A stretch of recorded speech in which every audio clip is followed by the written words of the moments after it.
And we're live. We're missing Andrew and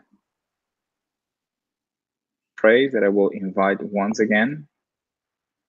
And we can kick things off.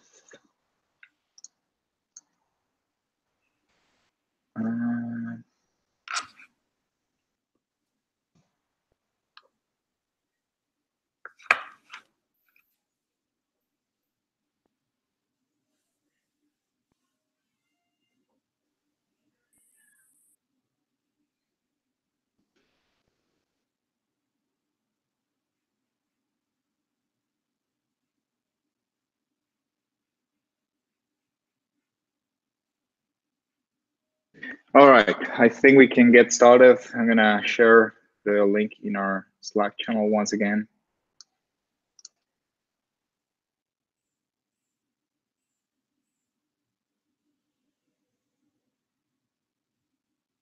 There you go. I'm gonna mute myself, and Victor, you have some audience, Spencer and Lou. Hello, guys. And you can walk us through your and Gonzalo's final project. All yours. Okay, so let me share my screen.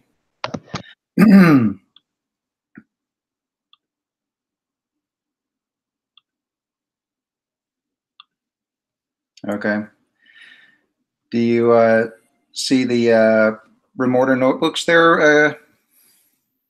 Yep, we do. Okay.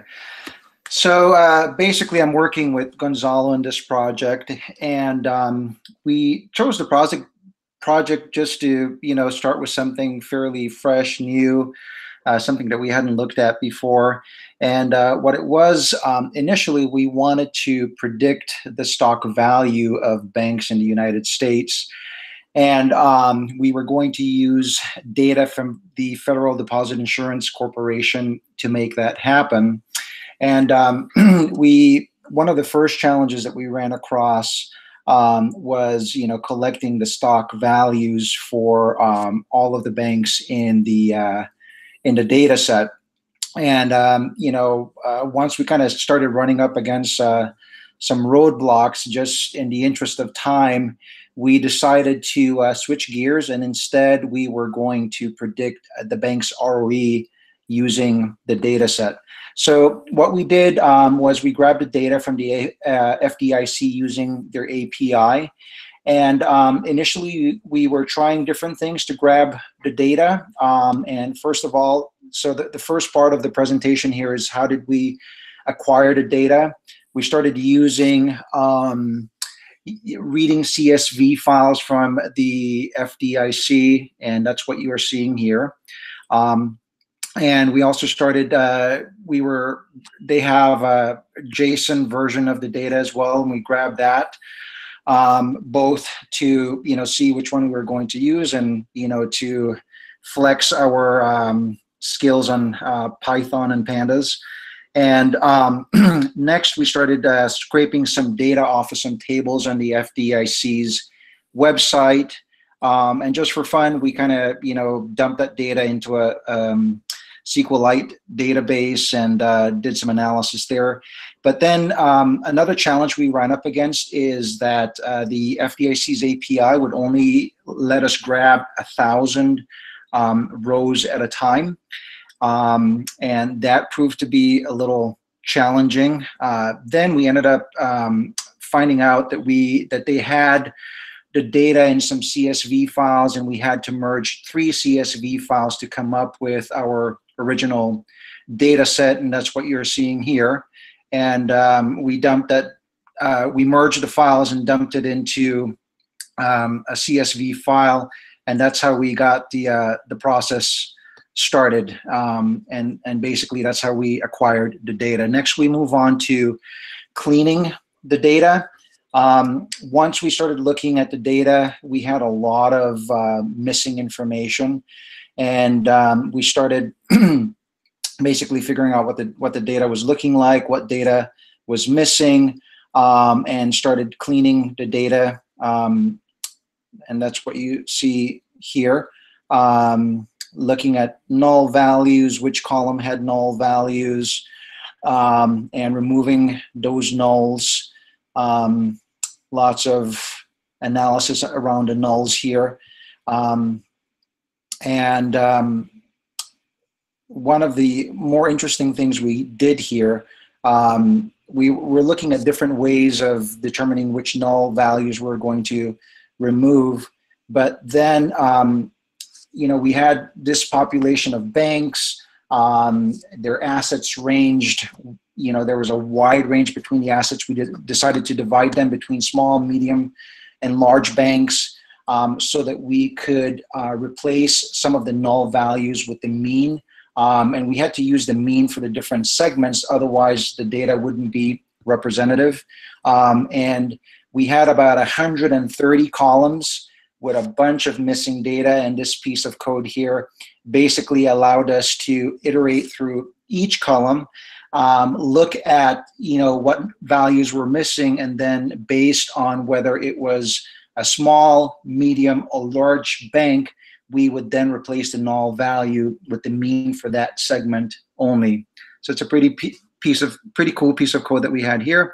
And then once we got rid of all the nulls, we updated the data set and we moved on to data understanding. And here we started doing some visualization of the data to see what it looked like.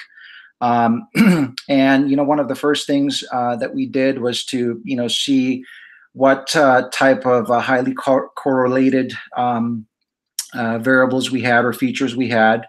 And then we used a different piece of software to do some feature engineering. And these are basically all of the features that were the most predictive for determining the bank's ROE.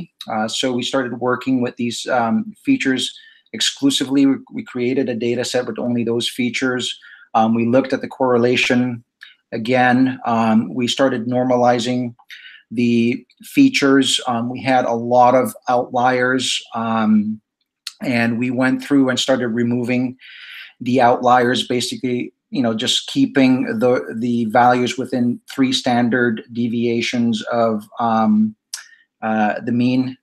And that's what all of this is here. We have all of the different features and the removal of the outliers that we're looking at.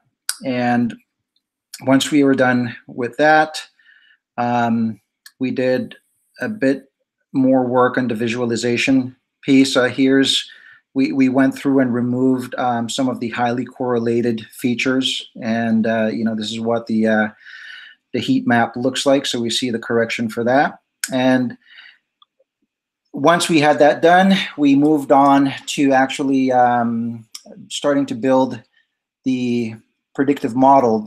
We decided to use multiple linear regression, and that's because return on equity is a continuous value. So this is continuous value prediction, and one of the most widely used algorithms for that is multiple linear regression, and that's what we decided to use here. We did some more normalization of the data, and this is what the data looked like before we normalized it, and this is what it looks like after.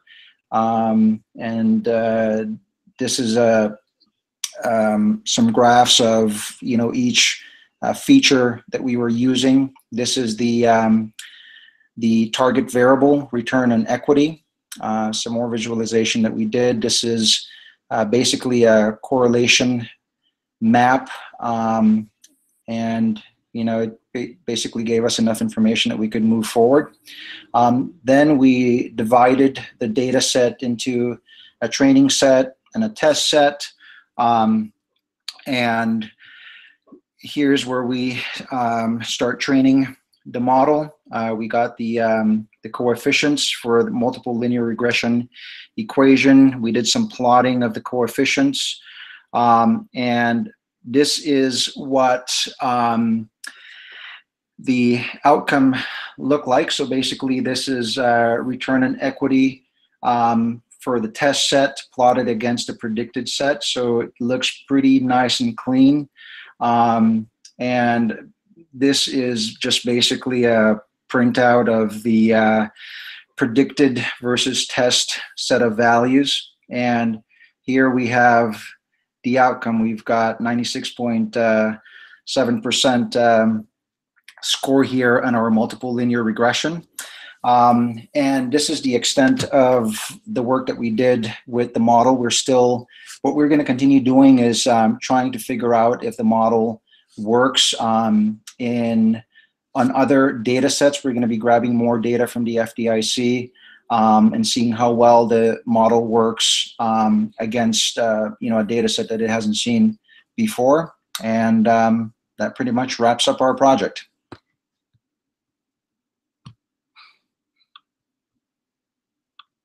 Good, awesome. So I would say I kind of personally saw the whole process. So I think this is pretty interesting. You mentioned that you guys changed the final objective, right? You started thinking about predicting the stock price, and then you changed that. When did that happen? Kind of in a timeline? Was it just the beginning, a couple of days into it? I can answer that, Victor. Go ahead, Gonzalo. You want to answer that? Yeah. So the dynamic of the group was we kind of divide and conquer, and I think this is one of that I was asked initially to try to and go grab from any API the stock values. And I think I work a little bit with you, Santiago, but basically I was trying to find out how can I get a stock value of in any given time. And the challenge was that we had more than 5,000 banks.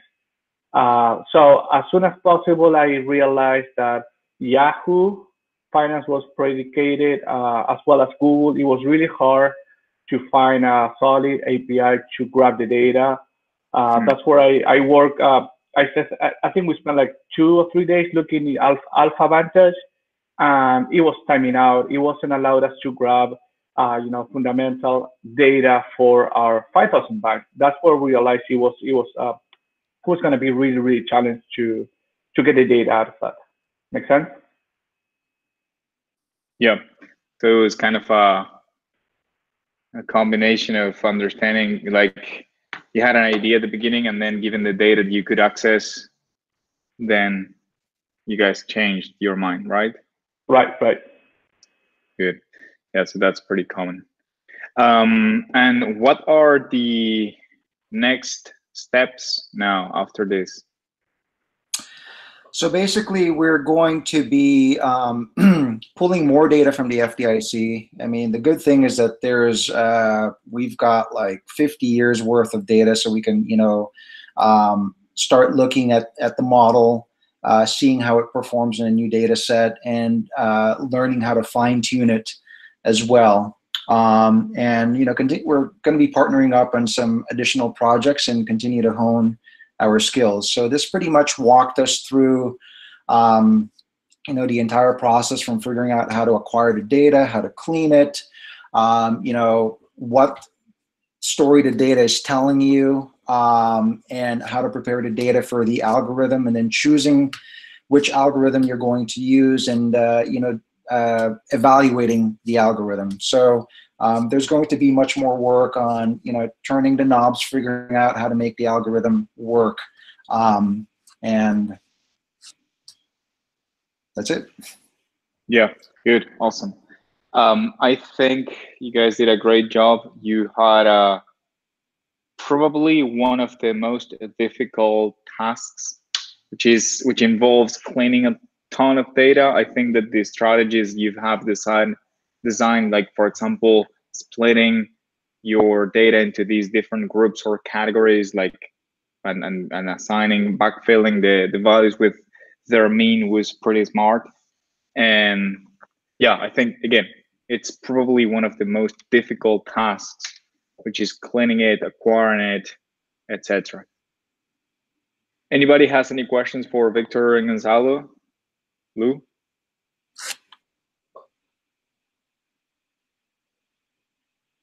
Can you guys hear me? Yep. Yeah. I wouldn't mind seeing if time diagnostics look like for the regression. I mean, See, and then with the in addition to that, I was just thinking in terms of ROE. I mean, the D ROE is pretty basic. You guys pretty much knew in advance where you were headed, right? Before, in terms of the predictors for the ROE, or did how many items? I guess you could show us when you see the how many independent variables were required. We ended up using. My computer's acting up here. Can you still see my screen? Or yeah, I'm not yeah. sure. Okay. So let's see.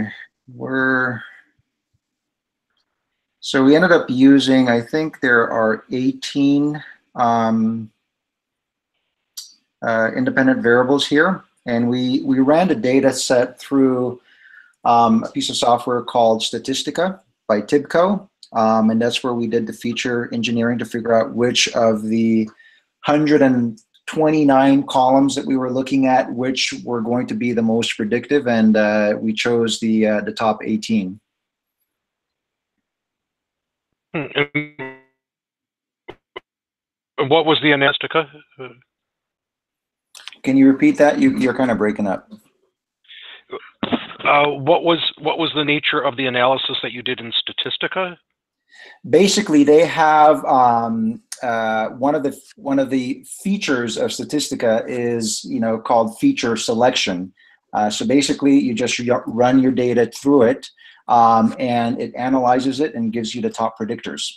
And that's what we decided to use. So we had about a month and a half to work on the project.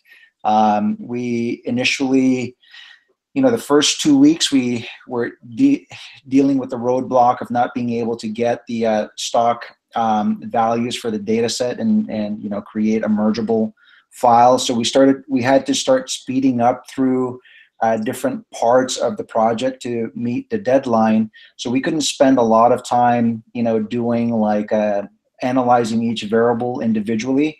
So this was a pretty expedient approach to, narrowing down the 130 potential variables to something that is more manageable, and that we could continue working on and meet the deadline. So that's why we switched gears and decided to plug Statistica into the project. Right. Okay. Okay. Thank you. You're welcome. Awesome. So congratulations again. I would recommend if you guys, I don't know if you're thinking about any sort of publication of your result and the process, but I think it's probably something worth looking into because the process has been amazing. So it's even worth like a blog post series. I don't know if you guys are into it, but it's a really good. You are looking at it, and it might seem obvious to you, but if you kind of shift back to where you were standing a couple of weeks ago when you just got started, and that wasn't so obvious, so maybe somebody new that it's currently at that point might be benefited out of it. So if you're thinking about next steps, and publishing can be a good idea to communicate the amazing process you guys have undergo. All right, so thanks Gonzalo and Victor. Trace, you up for the challenge?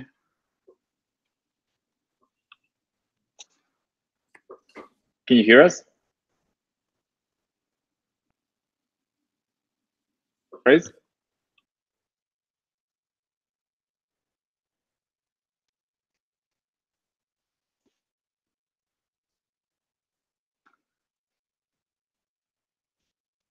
Trace?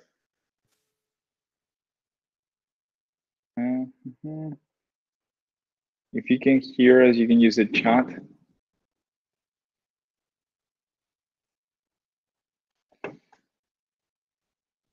Andrew, can you hear us?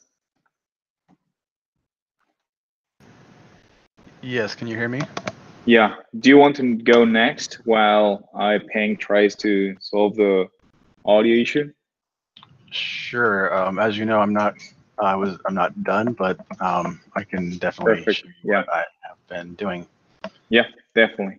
So Andrew's project is a web project. It's not a data science one. So we're shifting kind of the topic. Andrew, all yours. I'm gonna mute myself, your audience. Perfect. And should I share my screen as well? How do I do that over here? Yeah. I will share the link with the guys. How do I do it from here? Just click. On the left side of the Hangout, there is a green button, screen share. It's on my other, it's on a different screen, sorry. Okay, and this one. Okay, sorry about that, guys and girls. There you go. And can you see it over here? Yep, we can. Okay, just kind of sum up what I do. I do group travel as a profession, and a lot of time we do a lot of manual work. And so I was looking at one of the things that we're doing, and we end up sending a group estimate over to some clients. But the thing is, every time it's kind of like a manual process. And then trying to find that information that they sent, was it based on Excel? So it's just all over the place, and they don't have like a database to house it. So I figured, you know, I don't have another idea right now because I'm kind of busy. Why don't I try to fix this and try to two birds with one stone? So here it is, but there's a few errors that I'm still running into that I'll talk about as we go, I guess. But you're able to, from here, let's see if I log out, oops, I can sign up, I can log in from here. I had this one, and I believe that would be my password, right? So when you log in, this is all I have for right now. I have an account list that's pretty much the blanket over the estimate. But that's the main part that, so that kind of goes back to the home page.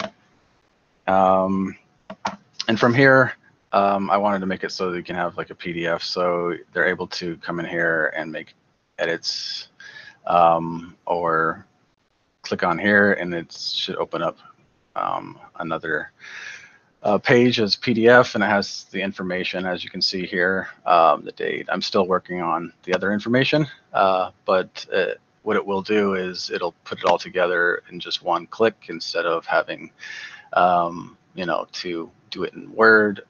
First start in Excel, then it moves into Word, and then it goes into PDF. And so the process, of course, was just taking too long, and it's not secure either. It's kind of all over the place again.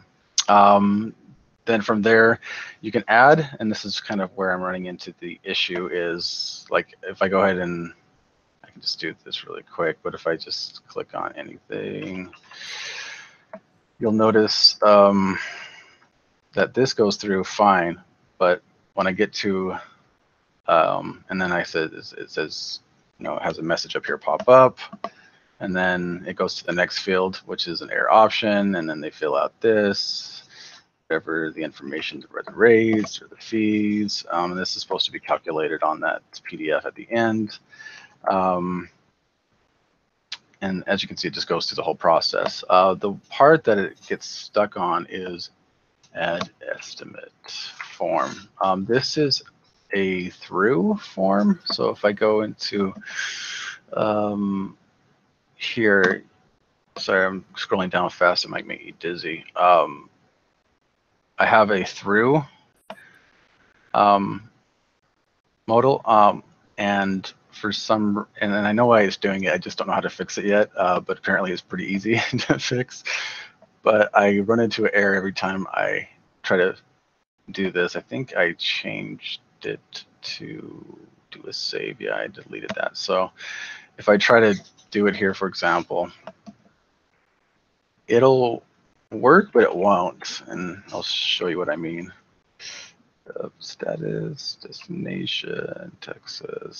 So if I select, doesn't matter, any of these, and I click this, it gives me this many-to-many field which specifies a model. You should be using that manager. I did have managers inside of here earlier, but I wasn't using them properly, so I just got rid of them. Had them all up here, but yeah, wasn't using them, so I thought just get rid of it. But it looks like I might need it based on that, and that's kind of where I'm at with my project. And I know I'm not done, but that's where I'm at. Any questions?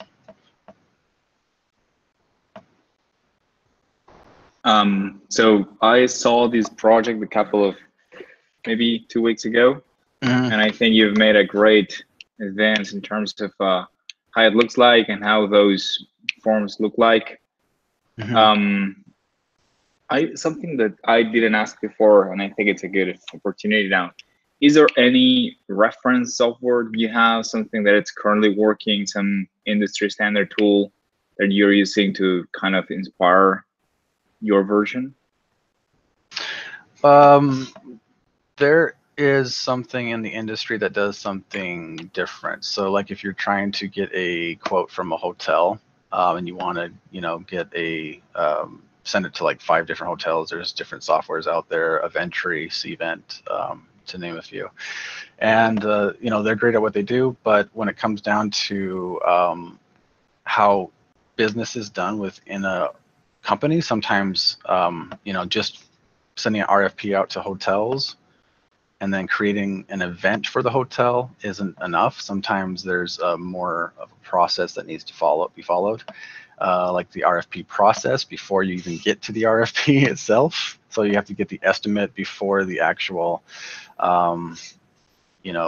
using of the software. So there isn't really anything out there that I can see that does this correctly. And it might just be our industry that's, suffering from this, but I'm not too sure.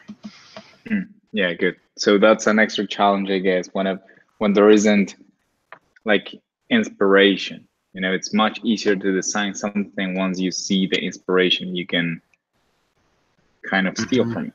Just plain and simple.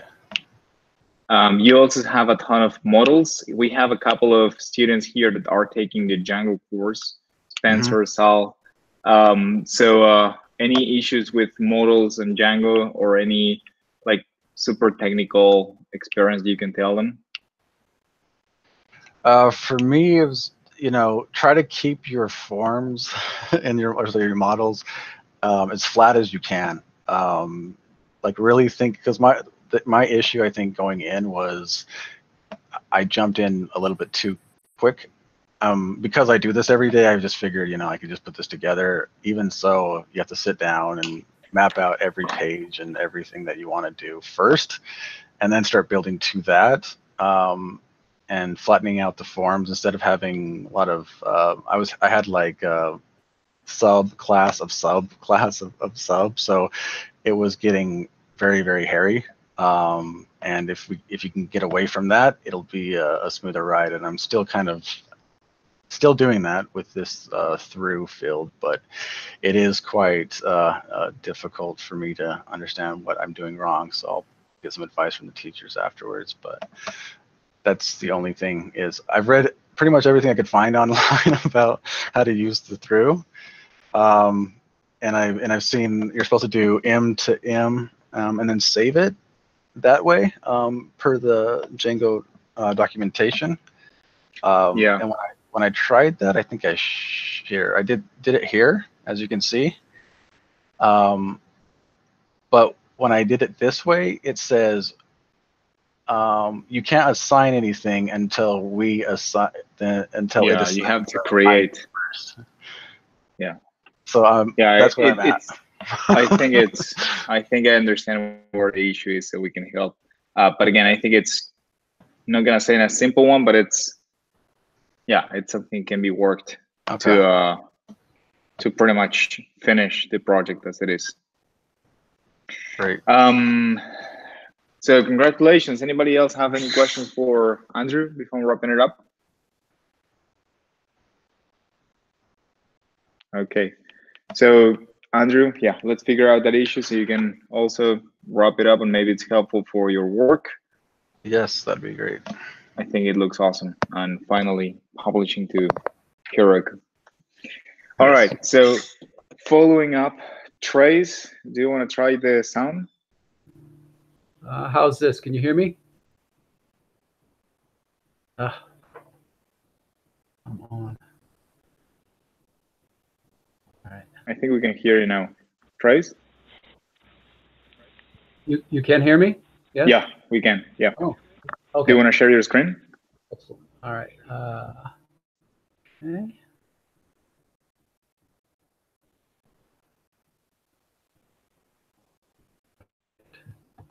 Okay, can you see my screen? No, wait. Andrew, stop presenting. And now, Trace. There you go. Now we can. Okay, great. All right, so this is the project for the Django class that I worked on. It's a neighborhood explorer. Basically, the idea is that you would type in as much of an address into this bar as you'd care to. So, Chicago. And then it will bring up some information. The thing that pointed me towards this is my wife and I are thinking about relocating, and so she's been doing a lot of online searches to try and understand things about different neighborhoods.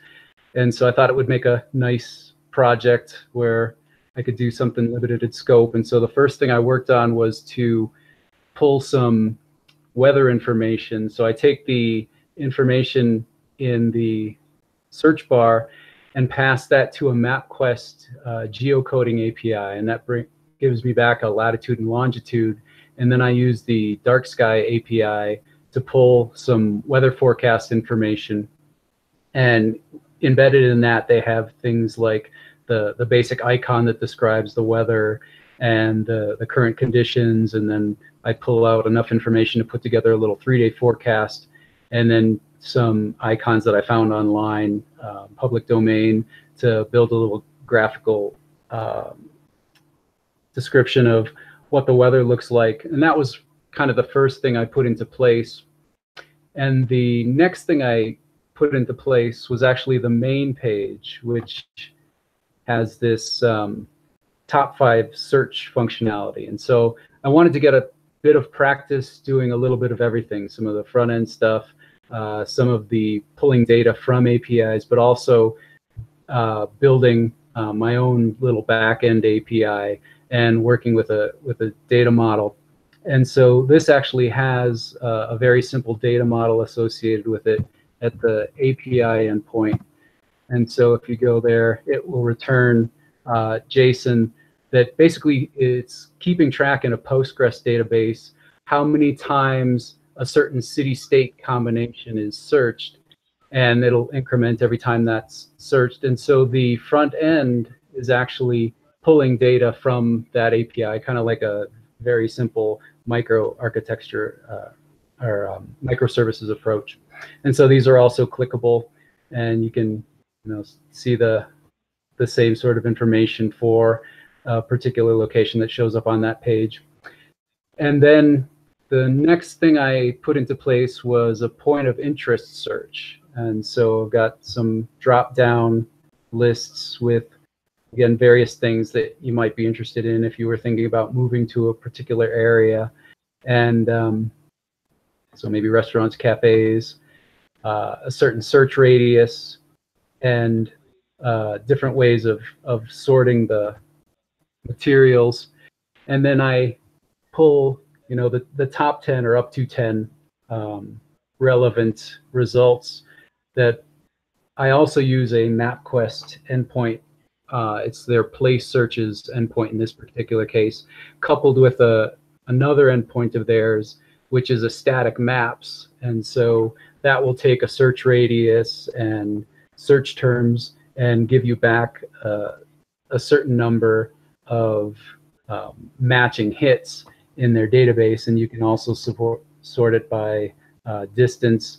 And there's also a feature that they have where you can do what they call a decluttering. So if a lot of these things are overlaying with one another, then I've got basically a flag that tells it to, go ahead and use that particular functionality and redraw the map.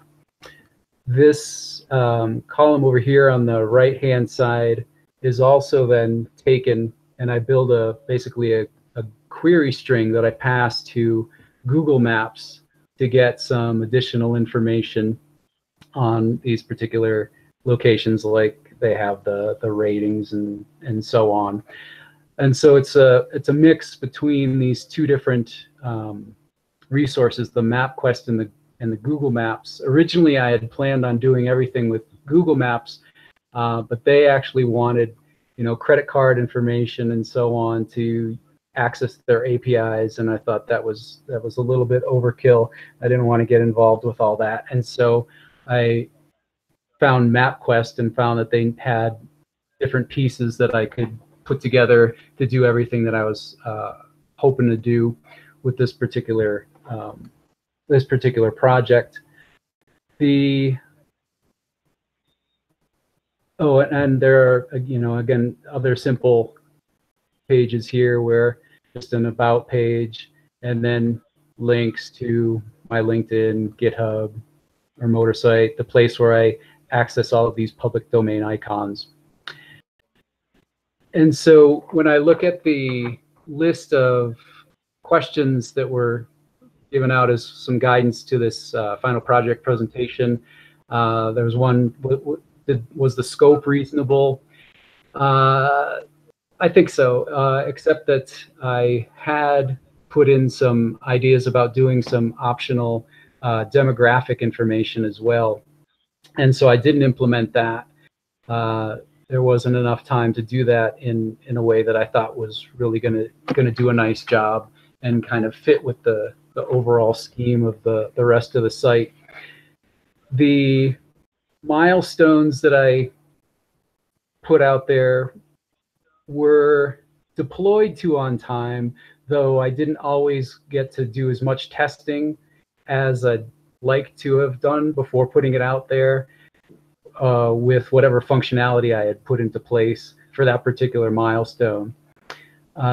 Pivots and challenges, one of the things that I had to switch directions on was that if you type in just, like a single 0 here, and you search and you just pass that to MapQuest, MapQuest seems to never, as far as I could see, I could never make it return a 404. It's just, so the 0, I think, returned some location in France or something like that. So originally I had planned on just leaving the search completely open-ended, but when I discovered that, I limited myself to US addresses, and that let me, check whatever MapQuest was returning against things that I could tell were at least reasonable search results that you might expect to see. And so that's how I made use of that particular limitation to going ahead and restricting to US locations rather than leaving it completely open-ended, because I for one wouldn't expect anything to come up if I had just typed in a 0. I'd rather see a 404 come back. What I learned, just an enormous amount. It was really nice to see the overall structure of a Django project from start to finish. Tons of stuff about front end, HTML, CSS, JavaScript, and really I have to admit that this project could really benefit from a nice refactoring. There's I think a decent amount of CSS and sort of JavaScript soup mixed in with my HTML that really could be put into separated out in a much cleaner way. But I was learning as I went, and so I think, again, going through and doing that will be another important learning step for me. And then as far as other next steps, the POIs that I return, so right now I just, for simplicity, limit it to a top 10. And so I'm thinking that it would be good to pull maybe 10 at a time and then have a previous next functionality so you can get more search results if you'd like. Think about adding that demographic information in some capacity, and then maybe even add something about user accounts and authentication, allowing people to save searches and things like that. Not that it would be real, useful to a particular person. I'm sure it wouldn't be too much trouble for them to just type in Washington, D.C. again, but more for me to get some more practice.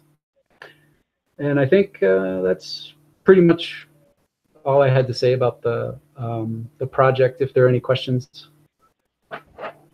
Awesome. It looks amazing, and I personally absolutely love the fact that you are, like, you started it. No, keep it up if you can. Oh, sorry. We can, yeah. That you started it as kind of your own necessity and out of your own ideas, scratching your own itch. That's pretty neat. I have a question. I don't know if Raga, Spencer, Sal, you guys have, Zona, if you guys have questions, or Andrew.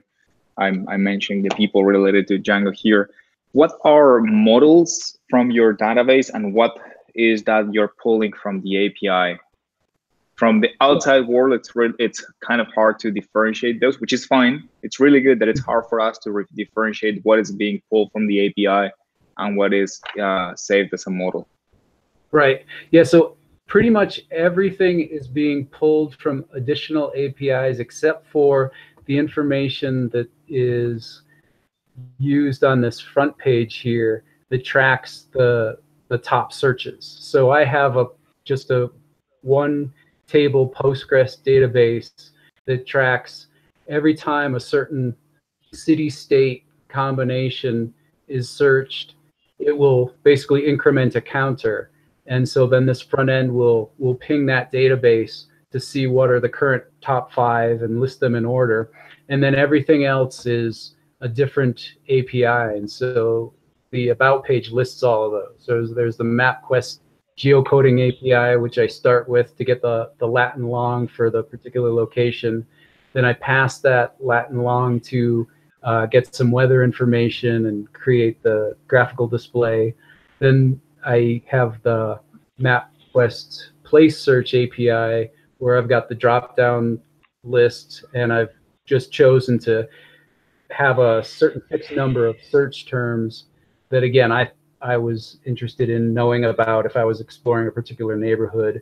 And then once that information is passed in with the latitude and longitude of your search location plus the radius, it will give back a certain number of matches. And then I plot those matches on top of the MapQuest static API, which is again centered on that lat long, and I expand it or contract it based on the selected search radius, and then finally just pass that on. And I guess it's not really even a Google Maps API, it's just a query string that I create for the particular location that you click on in the right-hand column with the top 10 matches that's passed to get you some additional information. Awesome. Yeah, makes sense. I guess it's pretty hard to cache if you want those queries because everybody's going to ask for like different radius and centers. It's probably pretty hard to cache it, which brings kind of another problem in the future, which is hitting API limits, right? It might be an issue if you have too many people using it, but yeah, that's kind of a good thing. but MapQuest gave you like 1,000 a day, and so I figured I was pretty safe. Yeah. Awesome. And another technical question that I have is, when you're in that in the main page, not the home page, like the page of a city that you can pick the point and latitude and longitude and points of interest, the request is made to your view, and from your view you're kind of rerouting it to the MapQuest API, or you're hitting the MapQuest API from JavaScript right there. So if you select the type of point of interest and distance and method and all that, and you hit submit, what is that hitting? Your view? Yes. Yeah, so it's a view that I create from the two different key endpoints at this point are the MapQuest search places search API, and so I'll pass this information. So I search on the term campgrounds, and I give it the 10-mile radius, and I pass this information to the MapQuest place search API, and that returns a list in JSON format of latitude and longitudes, name of the facility, and so on. And then I take that with the same latitude and longitude. So this green dot here is the home location. In this case, it's my address. And I pull a static map from MapQuest centered around that point, scaled to whichever search radius you're looking at, lay down that map, and then use a call to a facility that they have to put these markers as you define them, so you can number them and color them and so on the map at that particular location. And so that I have as, you know, an entry in a table, and then this is populated around it. So I use the MapQuest API endpoints to construct this map. So it's I don't know if it's, I'm not sure what you mean by is it my view. It's constructed in a Django view from the data that I get back from those API. Yeah. Your Django project, your view is kind of the orchestrator doing the different API calls and putting everything back together. Exactly. Yeah, that's good. Awesome. Spencer, Sal, Raghu, Zona, any questions from you guys? Andrew? Yeah, I had a question. Can you hear me all right? Yep. Yeah, so for the, I guess, like points of interest, I was curious, so it looks like you tap into MapQuest to get the actual like locations. Do you have any insight on like how those results are being ranked? Like for instance, if I selected by relevance, like what criteria is going into these rankings? Because I was playing around with it while you were talking, and I'm just curious as to sort of how it came to those decisions. Yeah, I'd love to know, because under a lot of circumstances, it kind of stinks. I mean, it really, you can get some weird results. If you search on, so one of the things I had to play around with a bit was to come up with search terms in these drop downs that were kind of meaningful, but then to come up with on the thing that I actually submit to MapQuest, search terms that did a better job of hitting what I was looking for. So one example was movie theaters. If you search for movie theater, you get a lot of playhouses and different types of theater production companies and things like that. And so I replaced movie theater with cinema, and that all of a sudden did better. But really, the search that MapQuest does under a lot of circumstances has a lot to be desired as far as matching. Sometimes it'll just look for a particular word, and if it shows up in the title, then you're going to get that back, whether it makes sense or not. So, for example, when I was searching nature preserves, one of the things that came up near my where I live is a place that basically sells gravel, and so it was kind of irritating. And so I played around with that a bit, and this distinction between relevance and distance is another flag that you can pass to the places API. So you can either have it rank it by distance from your central location or by relevance. But again, it's whatever it thinks is relevant, which is sometimes hard to put your finger on. Yeah, it's actually interesting. That would be the kind of a interesting project for like a data science student to sort of work on improving that relevance rank methodology to help feed in better data into this. Right. Yeah, that would be. That's cool. How were these guys called? Oh, Foursquare. Remember, it was pretty big a couple of years ago. They are now transitioning into the selling data business, and I think that they are doing pretty much kind of something like this. They have built a nice API for searching, so it's something that might be helpful.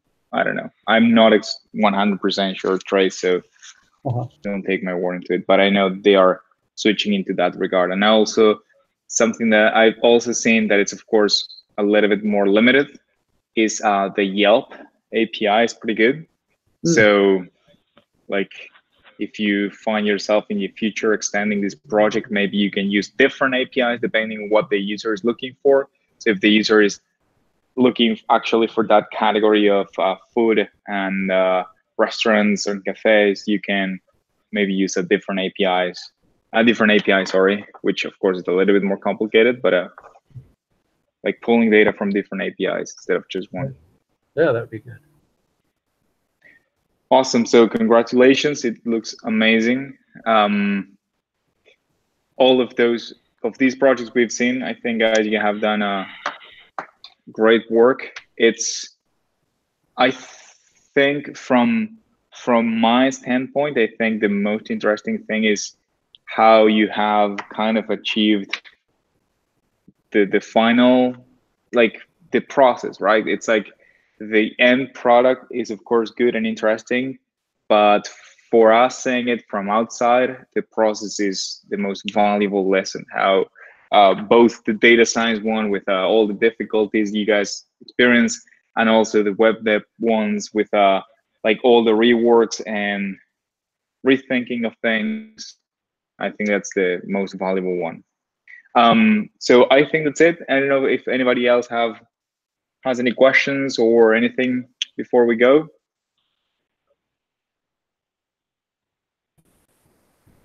I just wanted to say thanks for this course, because I mean, I really appreciated just how much I learned working through this project. It's really impressive, because it's hard to get a feel for when you're doing it, you know, step by step, how much you've actually come to understood and what you can do if you're forced to just go ahead and have to create a project.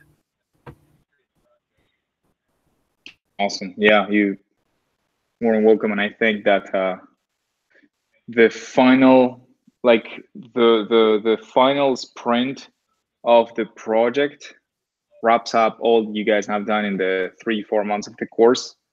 And yeah, and I think it's like the growth is faster once you reach that final stage of the project. Like for example, Andrew was showing us all those like many-to-many relationships, and you are pulling data from multiple APIs. Victor and Gonzalo, they were doing feature engineering, multiple linear regression, a lot of data cleaning. So that is a lot more than what we've done in the course, and you guys achieved to do it. And it's kind of our objective at rmotr, is give you the freedom. Our course is short in time. It's not a full-time 8-month course. It's just 3-month part-time. And we want to give you freedom. And this is what you guys have achieved. You have figured things out by yourselves. That's the most important thing. So thank you very much, everybody. It was great to have you here. Trace, Victor, Gonzalo, Andrew, amazing work. Congratulations. Follow up, like if you can do a publication, if you can keep it live, you've done a lot of work. Of course, put in your resume, your LinkedIn, share it with people. But again, leverage what you've achieved. It's worth it, and it's pretty good. Have a great night, everybody, and we will keep talking. Thank you very much. Bye, guys. Thank you. Good night. Good night.